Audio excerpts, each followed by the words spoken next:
24 мај, ден на сесловенските просветители, светите браќа Кирил и Методи. Македонија го чествува денот на основоположниците на писменоста. Во Рим, во посета на базиликата Санта Марија Маџоре, државно црковна делегација, предводена од председателката Гордана Селјановска-Давкова, која се поклони пред гробот на Свети Кирил, на спомен плочата на македонски јазик. Годинава, за разлика од лани, на лентата од венецот го пишуваше името на државата, председател на Република Северна Македонија.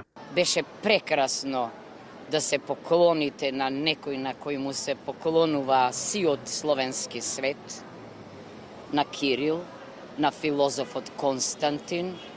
Тоа е место што зрачи со духовност. Денот на сесловенските просветители се одбележа и дома. Централниот настан Свечената академија се одржа во црквата Света Софија во Охрид.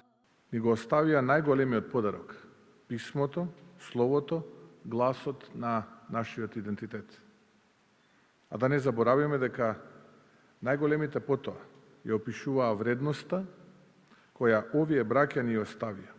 Поглаварот на Македонската православна црква Охридска архиепископија господин Стефан вели дека благодарики на Кирило Методиевото дело, ние денес го славиме Бога на свој јазик и свое писмо. На оние благодарејќи на чиишто дело се удостоивме да го славиме Бога на свој јазик, со свое писмо и од своји книги. Но за овој ден, за празникот на светите браќа, од Охрид и од Света Софија, нема поприлично. Собранискиот спикер Африм Гаши со своја честитка за празникот нагласува дека мисијата на сесловенските браќа оставиле длабока трага во историјата на словенските народи. По повод 24 мај, денот на светите Кирил и Методи, изразувам почит кон нивната посветеност и трајното наследство во ширењето на писменоста, знаењето и културата меѓу словенските народи. Им го честитаме празникот на сите граѓани со искрена почит кон историското и просветителското значење на овој ден. Честитка и од председателот на СДСМ Венко Филипче. Браќата Кирил и Методи не се само символ на духовноста и на писменоста кај словенските народи, тие се и темелот на нашиот македонски идентитет, јазик и култура. Нивното дело е вкоренето во националната и културната историја на нашата држава. Нивната мисија не била само образовна, туку била и визија на еднаквост, за почитување на различности и за напредок преку образование и знаење. За денешниот празник со честитка упатена кон својот народ и бугарскиот председател Радев, кој според него 24 мај е вистински празник на бугарскиот дух, кој засегнува и млади и стари.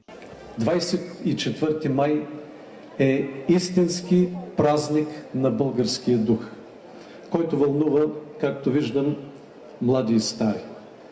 Всеки българин, който се старае да пише правилно, да подбира думите си, който милее за словото, също е съдовник на нашите вековни просветители.